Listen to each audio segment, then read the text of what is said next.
विद्यार्थी मित्रों सौ मजा में जशो આપણે અભ્યાસ કરી રહ્યા છીએ વિશે વિજ્ઞાન વિશે ધોરણ 9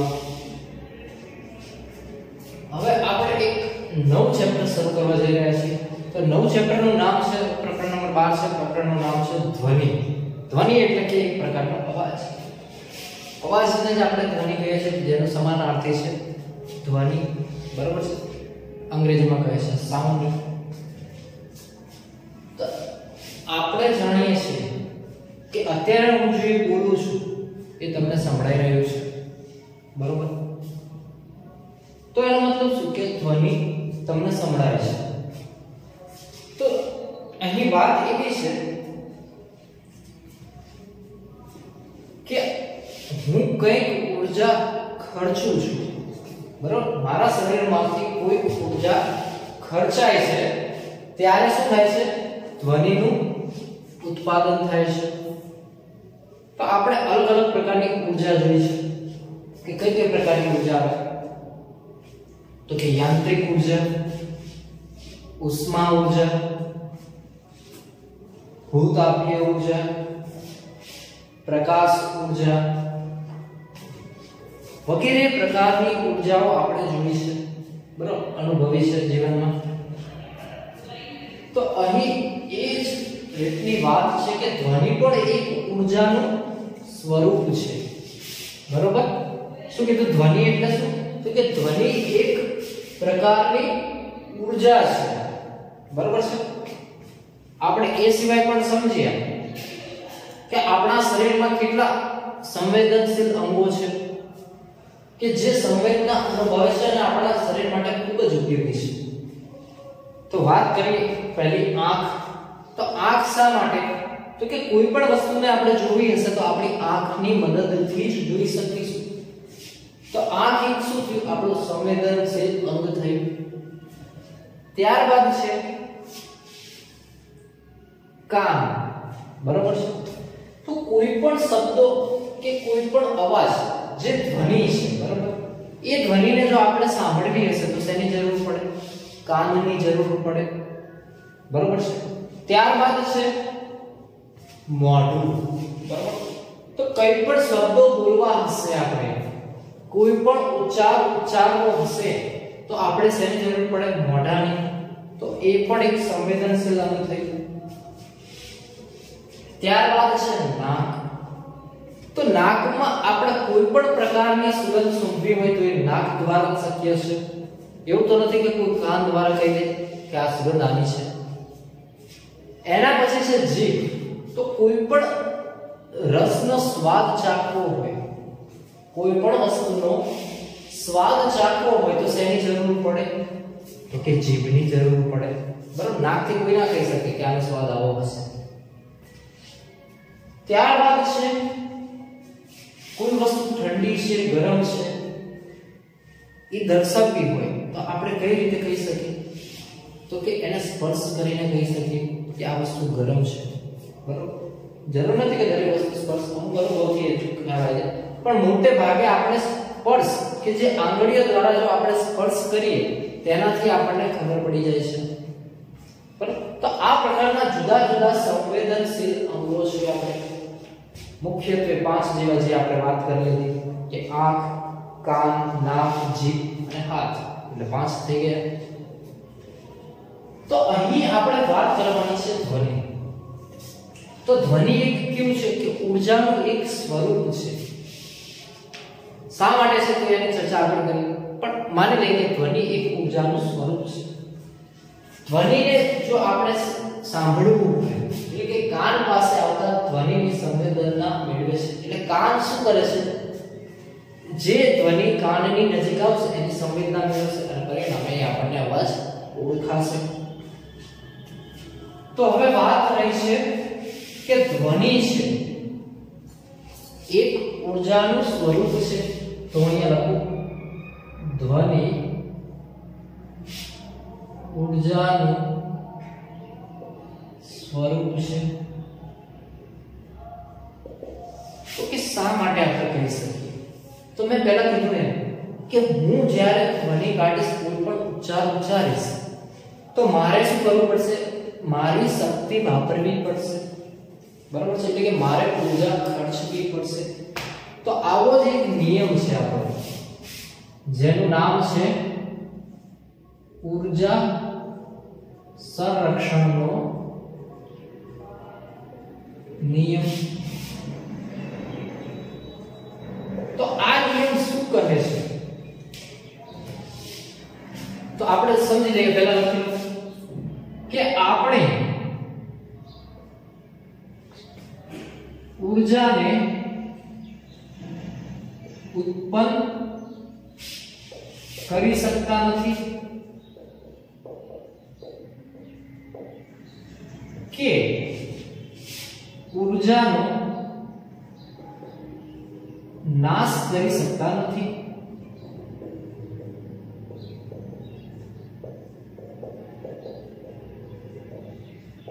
પરંતુ માત્ર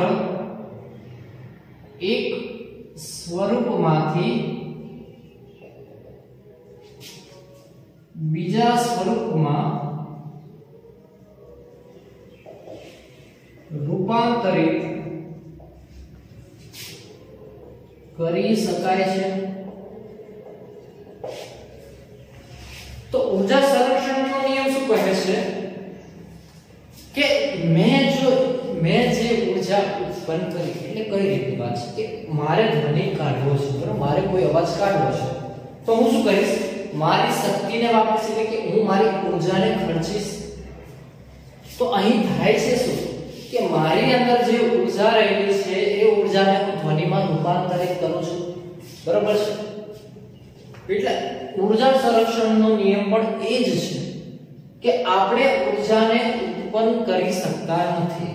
તો હવે આપણે તમે એમ કહેશો કે મેં ઉત્પન્ન જ કરીને, તો અહીંયા મેં ઉત્પન્ન નથી કરી, મેં માત્ર શું કર્યું? મારી અંદર જે ઊર્જા છે એ ઊર્જાને શું કરી? ધ્વનિ ઊર્જામાં રૂપાંતર કરી. ત્યારબાદ છે કે ઊર્જાનો નાશ કરી શકતા નથી. તો કે આપણે બોલી લઈએ એ પછી તો ઊર્જાનો નાશ થાય? તો કે ના, મારા શરીરની અંદર તો ઊર્જા રહેશે જ ને. તો આપણે કહીએ છીએ શું કે એક સ્વરૂપમાંથી બીજા સ્વરૂપમાં રૂપાંતરિત કરી શકાય છે.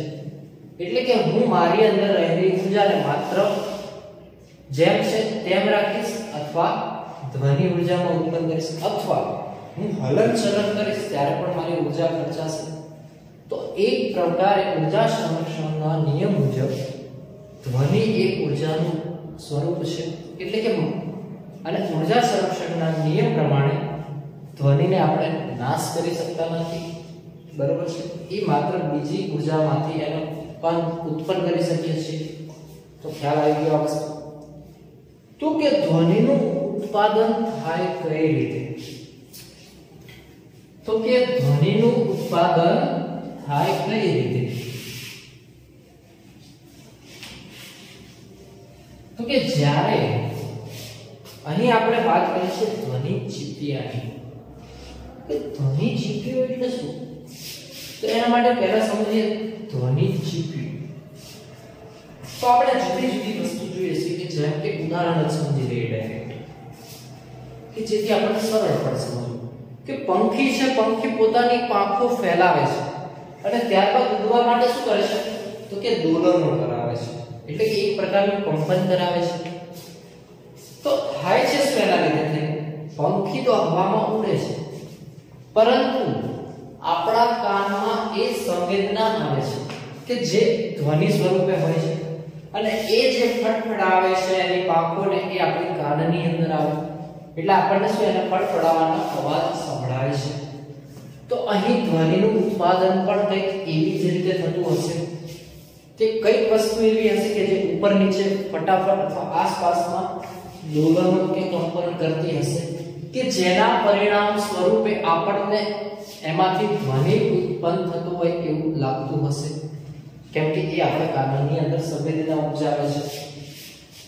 તો એ સમજીએ કે ધ્વનિનું ઉત્પાદન કઈ રીતે થાય છે.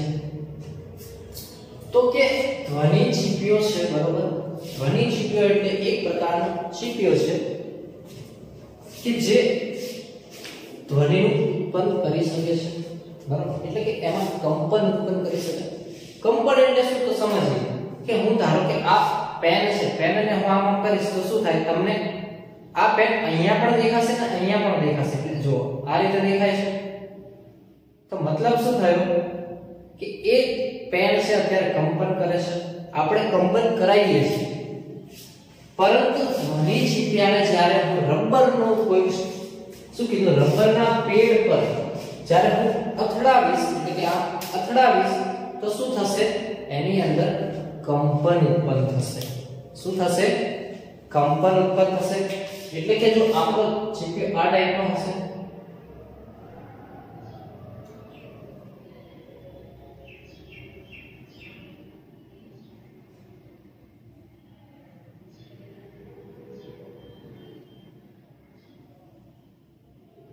બરોબર, આ ટાઈપનો આપણો ધ્વનિ ચીપિયો હશે. જ્યારે આ ચીપિયાને હું રબરના પેડ સાથે અથડાઈશ તો થશે શું કે મને આનું આભાસી સ્થાન મળશે. એટલે કે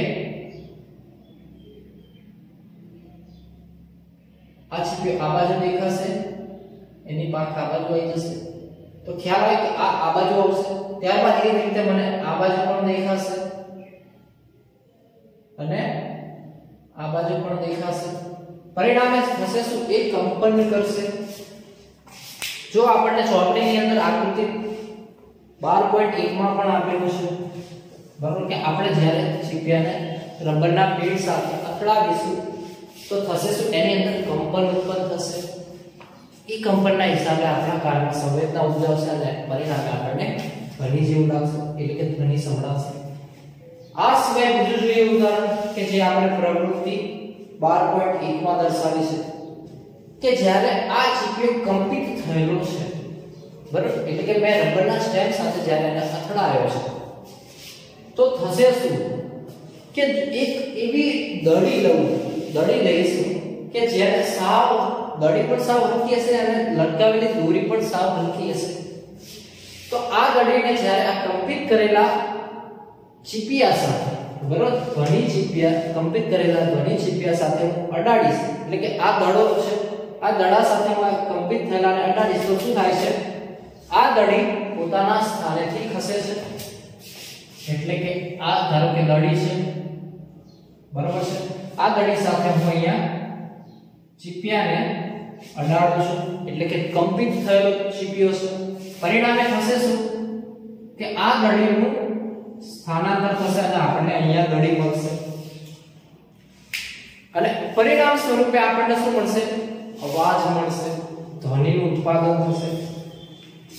ત્યારબાદ છે કે પાત્રમાં ભરેલા પાણીની સપાટી સાથે ચીપિયાનો સ્પર્શ કરાવીને, એટલે કે થાય શું કે ધારો કે કોઈ પાત્ર છે, ધારો કે આ પાત્ર લઈ લીધું મેં, પાત્રની અંદર પાણી ભરેલું છે. આ પાણી ભરેલા પાત્રમાં હું જ્યારે કંપિત કરેલા ચીપિયાનો એક છેડો ડુબાડીશ ત્યારે થશે શું કે આ પાણી છે એ દોલન અનુભવશે. એટલે કે પાણી સીધું છે પહેલા, પછી આ રીતે થઈ જશે, બરોબર છે. અને એ સિવાય આ મેં એક જ છેડો જ્યારે અંદર નાખ્યો ત્યારની વાત છે, જ્યારે હું બંને છેડા નાખીશ ત્યારે શું થશે તો કે આનું દોલનો આ રીતે થઈ જશે, એટલે કે પાણીના વલય ફટાફટ દેખાશે.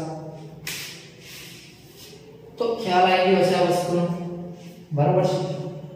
તો કે ધ્વનિ કઈ રીતે ઉત્પન્ન થાય, તો કે કંપન ચીપિયામાં આઘાત દ્વારા ધ્વનિ ઉત્પન્ન કરી શકાય છે. શેના દ્વારા, તો કે કંપન ચીપિયાને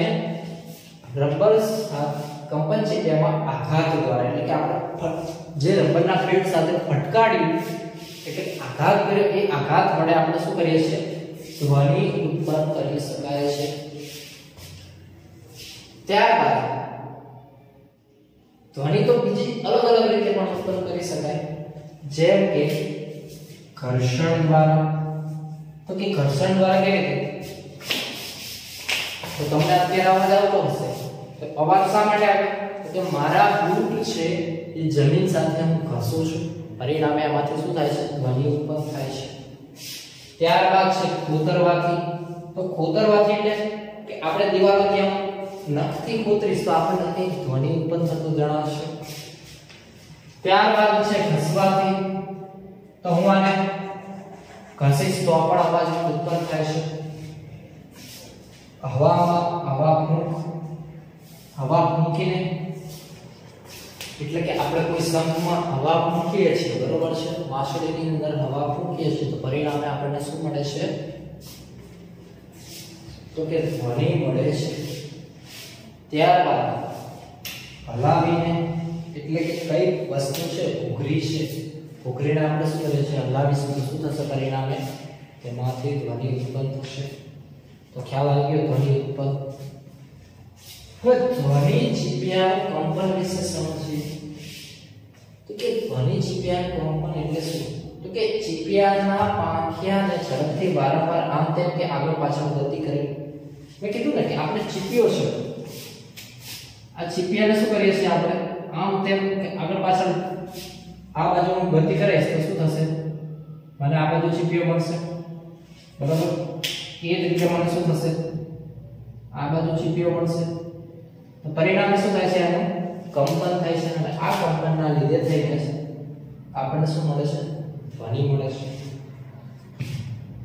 આ કંપનને લીધે કાનમાં ધ્વનિ ઉત્પન્ન થાય છે. એટલે કે જે કંપન થાય છે, આ કંપન સળિયો આગળ પાછળ જાય છે, એના લીધે થઈને જ ધ્વનિ ઉત્પન્ન થાય છે.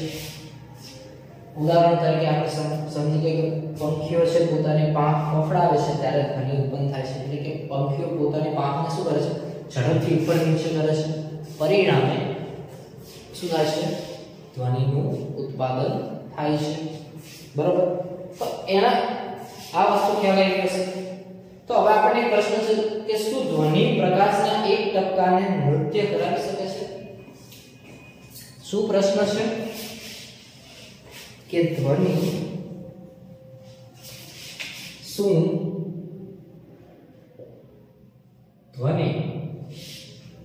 પ્રકાશના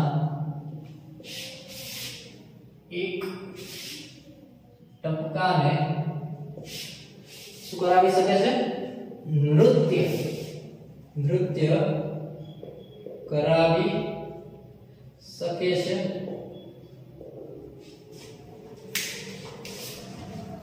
તો કે શું નૃત્ય કરાવી શકશે?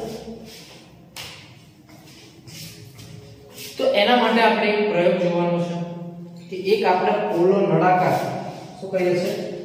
સાધન લઈએ છીએ કે જે પોલો નળાકાર છે, બરોબર, કે જેના બંને છેડા કેવા છે? ખુલ્લા છે. હવે શું કરીએ છીએ? તેના એક છેડા બાજુ આપણે એક રબરનો ફૂક્કો જે તૂટી ગયેલો છે એ પ્રકારે આપણે એને અહીંથી વીંટી દઈએ છીએ, બરોબર છે. આ રીતે આપણે એને વીંટી દીધો છે. પરિણામે થાય છે કે આ રબરનો આ ધારો કે પોલો છે તો અહીંયા એને રબરનો આ રીતે આવરણ ચડાવી દઈશું એટલે આ રીતે ફિટ થઈ જશે, બરોબર છે. આપણે ઢોલ જોયો હશે, ઢોલમાં ડ્રમ વગાડીએ એમાં પણ કેવું હોય કે ઉપર પોલો નળાકાર હશે, એની ઉપર કોઈક ચામડાનું કેવું આવરણ ચડાવ્યું હશે, પરંતુ આપણે શું કરીએ છીએ? અહીંયા ફુગ્ગાનું આવરણ ચડાવીએ છીએ, એટલે કે રબર.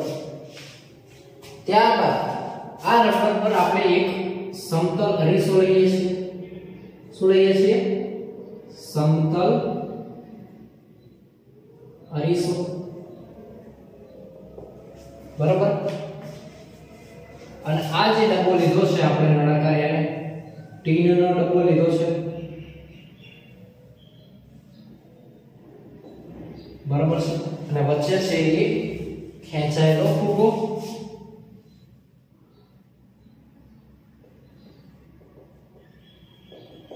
તો થશે શું કે આ પ્રકારની આપણે રચના છે. હવે આ ફુગ્ગાને હું આ જે આખું જે મોડલ છે ને આપણે ટ્રાન્સફર કરી દઈએ.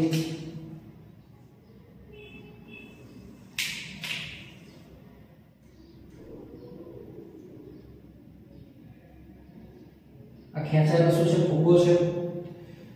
ફુગ્ગા પર એક સમતલ અરીસો છે, બરાબર છે. તો આ સમતલ અરીસાની સામે હું અહીંથી એક પ્રકાશનું કિરણ લાવીશ કે જે અહીંથી પ્રકાશનું એક કિરણ આવતું હશે. આ શું છે? પ્રકાશનું કિરણ. આ પ્રકાશના કિરણને સમતલ અરીસા પર શું કરીશું લાવીશ તો અરીસામાંથી શું થશે તો કે એ પ્રકાશનું કિરણ પરાવર્તન પામશે તો પરાવર્તન પામીને એને હું એક પડદા પર લઈ લઉં છું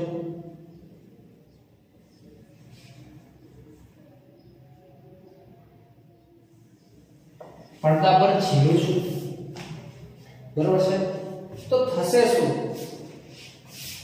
કે આ તો જ્યારે સામાન્ય અવસ્થામાં હશે તો શું થશે કે આ કિરણ આપણને અહીંયા જ મળશે બરોબર છે પરંતુ હવે શું કહે છે કે જ્યારે હું અહીંયા ટીનના ડબ્બાનો જે બીજો છેડો છે ખુલ્લો ત્યાંથી જો હું ધ્વનિ ઉત્પન્ન કરીશ એટલે કે હું બોલવાની શરૂઆત કરીશ એટલે કે કોઈ પણ અવાજ કાઢીશ અત્યારે જેમ બોલું છું જો એવી રીતે જ હું બોલીશ તો થશે શું કે આ પ્રકાશનું કિરણ અહીંથી પરાવર્તન પામીને અહીંયા જે બિંદુ સ્વરૂપે મળે છે એ બિંદુ આપણને અહીંયા પણ દેખાશે અહીંયા પણ ઘણીવાર દેખાશે અહીંયા પણ દેખાય અહીંયા પરિણામે શું થશે કે જેમ જેમ બોલીશું એમ આપણને શું દેખાશે ટપકું નૃત્ય કરતું દેખાશે તો ખ્યાલ આવે કે આપણે જે બોલીશું અહીંથી હું બોલીશ ખાલી અવાજ કાઢીશ આ રીતે તો અહીંથી શું થશે કંપન થશે રબરના જે આપણો ફુગ્ગો છે ખેંચાયેલો ફુગ્ગો એ ફુગ્ગા પર શું થશે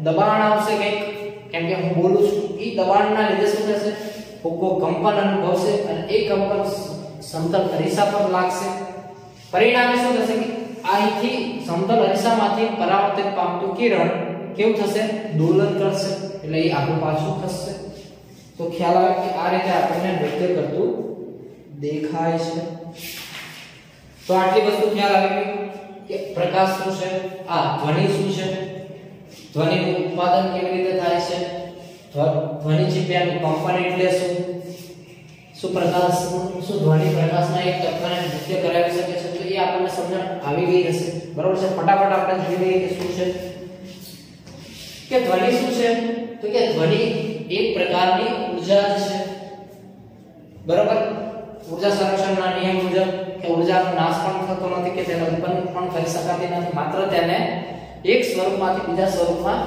રૂપાંતરિત કરી શકાય છે તો અહીં પણ ધ્વનિ શું છે એક પ્રકારની ઊર્જા જ્યારે ધ્વનિ આપણા કાન પાસે આવે છે ત્યારે કાન સંવેદના અનુભવે છે અને પરિણામે આપણને એ ધ્વનિ સંભળાય છે ધ્વનિનું ઉત્પાદન કઈ રીતે કરીએ છીએ તો કે ચીપિયો છે બરોબર ધ્વનિ ચીપિયો કે ધ્વનિ ચીપિયો કેવો છે તો કે ચીપિયાની પાંખિયાને ઝડપથી વારંવાર આમ તેમ કે આગળ પાછળ ગતિ કરવી એટલે કે આપણે હાથથી કરીએ તો નહીં પરંતુ એ નાની રીતે ફટાફટ જો એનું કંપન થતું હોય એટલે કે આમ તેમ ગતિ કરતો હોય બરોબર તો જ એમાંથી કંપન ઉત્પન્ન થાય અને એ કંપન આપણને શું આપે કે ધ્વનિ ઉત્પન્ન કરી શકે તો કે ધ્વનિ ચીપિયાને રબરના પેડ પર અથડાવીએ ત્યારે શું થશે એકદમ એમાં કંપન ઉત્પન્ન થશે એ કંપન જો આપણે હલકી દોરી સાથે બાંધેલ દડાને જો અડાડીશું તો થશે શું કે એ કંપનના લીધે એ દડી દૂર જશે સ્થાનાંતર પામશે બરોબર છે અને પરિણામે શું થશે અવાજ ઉત્પન્ન થશે એ સિવાય પાત્રમાં ભરેલા પાણીની સપાટી સાથે ચીપિયાને સ્પર્શ કરો તો કોઈ જો પાત્ર ભરેલું હશે એની અંદર ચીપિયાને રાખીશું તો શું થશે એક પ્રકારનો અવાજ ઉત્પન્ન થશે અને જો બંને ચીપિયા રાખીશું તો અલગ પ્રકારનો એમાં અવાજ થશે